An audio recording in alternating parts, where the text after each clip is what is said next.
uncertainty. We talked about risk and certainty already. So he's going to cover on uncertainty. The model 3 was certainty that is really quite challenging. Everything is uncertain. Yes. So we've talked about decision making under certainty, where you have a 100% probability that one scenario is going to happen, right? And then we talked about decision making under risk, where there's a different probability assigned to each future scenario, right? Now let's take it into the unknown. Every future scenario that we have does not have a probability assigned to it. So that's why we call this one an uncertainty. We don't know the probabilities of it raining tomorrow. We don't know the probabilities of it not raining or whatnot if this typhoon. Okay? Now, let's go to our next slide. So there are different approaches to uncertainty since we are ready. Yeah.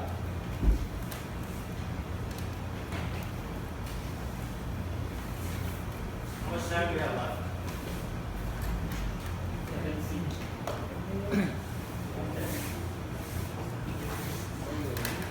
Bad, pretty bad. How many slides do we have left? Very good.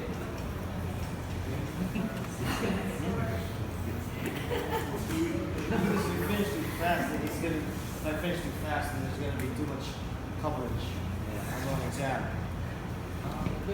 Go back. Go back. If we could take up one whole class time with one reporter or one topic, there's not this much coverage.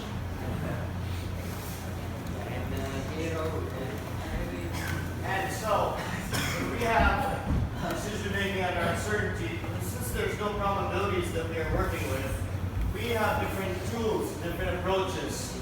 We have the max approach, the best of the best. I'll talk to you later about why this is the optimistic solution. If you're an optimist, you'll pick the max.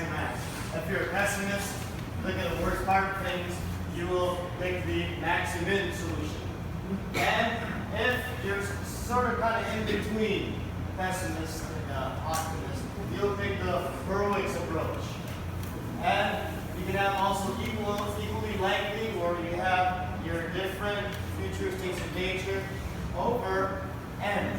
So n means if you have different values for your future states of nature over the amount total of all your future states of nature. This is the sum of all your future scenarios over the number of future scenarios. And we have our min and max regret. This is also about if it's almost like opportunity